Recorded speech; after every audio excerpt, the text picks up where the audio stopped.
En el programa anterior desarrollé el tema de los contagios de gripe en Argentina, algo poco habitual para esta época del año, sumado a la evolución que está teniendo la COVID-19 en el resto del mundo y sus posibles repercusiones.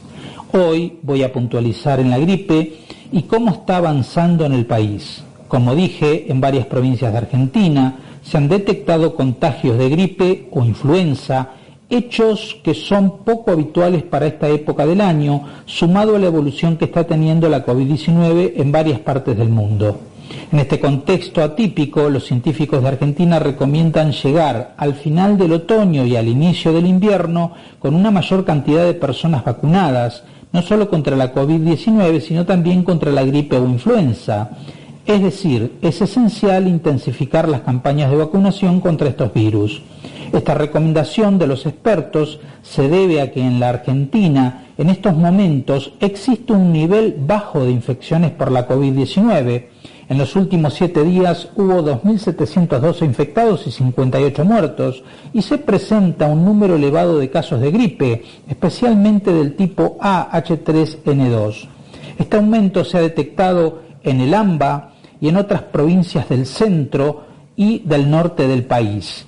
Vale subrayar que este virus A-H3N2 formó parte de la vacuna antigripal tetravalente de la temporada 2021, es decir, quienes se la aplicaron presentan una cierta cobertura.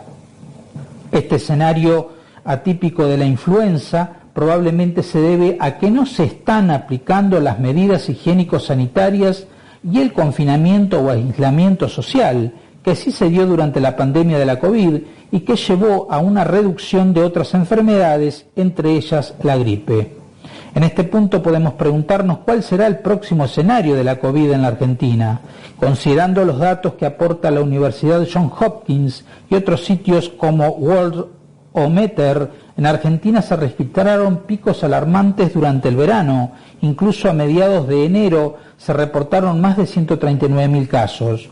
En los últimos 14 días se comunicaron un promedio diario de 4.043 infectados y 57 muertos. En total, el país ya suma más de 9 millones de infectados y aproximadamente 128.000 muertos.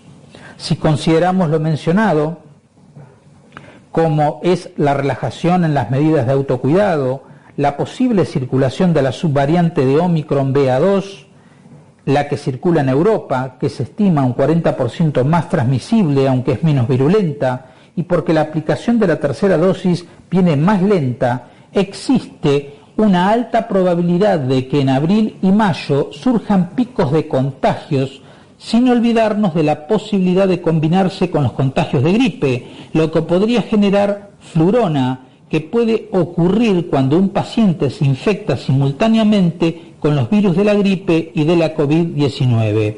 El nombre deriva de combinar la palabra flu y la palabra corona. Ahora podemos preguntarnos cuál es el actual escenario de la influenza en la Argentina y cómo puede corregirse.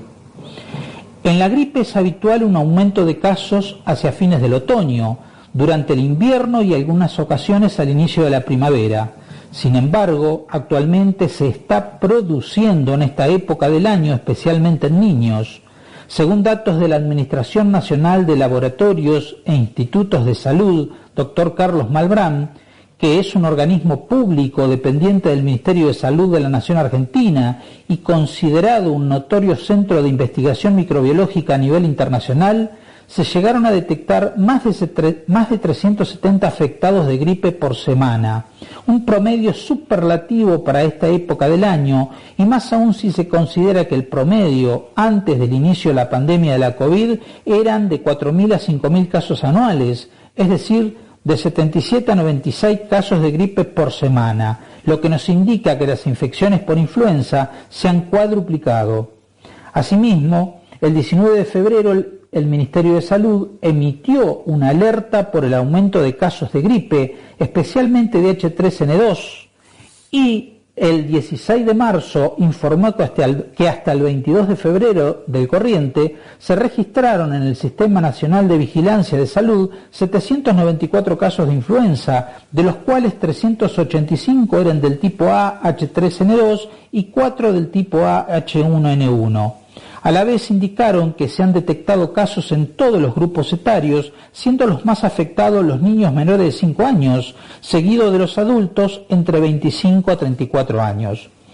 Como consecuencia de este escenario, ya se comenzaron a distribuir dosis de vacunas antigripales en las 24 jurisdicciones del país, con el fin de comenzar la campaña lo antes posible. Vale subrayar que en Argentina la vacuna antigripal está incluida en el calendario nacional y es destinada al personal de salud, a niños entre 6 y 24 meses, a embarazadas en cualquier etapa de su gestación, en el posparto, en individuos de 2 a 64 años con factores de riesgo y en mayores de 65 años. En cuanto a los efectos adversos, que es una de las mayores preocupaciones, puedo decirles que la mayoría de los vacunados tienen buena tolerancia a la misma, pudiendo presentar dolor y enrojecimiento leve en el lugar de la aplicación o fiebre baja en muy pocos casos.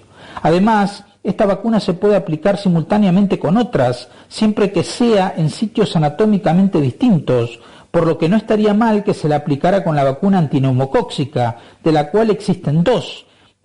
Está la 13 valente conjugada con la proteína diftérica y la polisacárida o polivalente. Especialmente está indicada en personas de alto riesgo, teniendo en cuenta la dosis y la indicación del médico. El objetivo de estas vacunas es, como siempre, proteger la integridad del sistema sanitario y la infraestructura esencial del país, al reducir la morbilidad, las hospitalizaciones, la mortalidad y las secuelas que puedan ocasionar estos virus.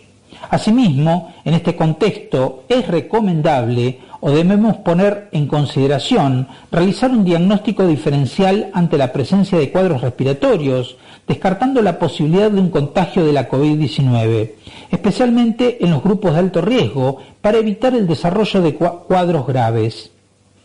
En cuanto a las medidas de prevención, son las mismas que se utilizaron para prevenir la COVID-19 u otras infecciones respiratorias, como es el uso del barbijo, el lavado de manos, ventilación cruzada, distancia social, aislamiento del enfermo y atención médica inmediata. Para concluir, si observamos lo que sucede en Europa y en algunos lugares de Asia, es suficiente prueba de que la pandemia causada por el SARS-CoV-2 aún no termina. A la vez, debemos considerar lo que nos sucede en Argentina con los casos de gripe, es decir, es vital durante el otoño aumentar el índice de vacunación contra ambas enfermedades.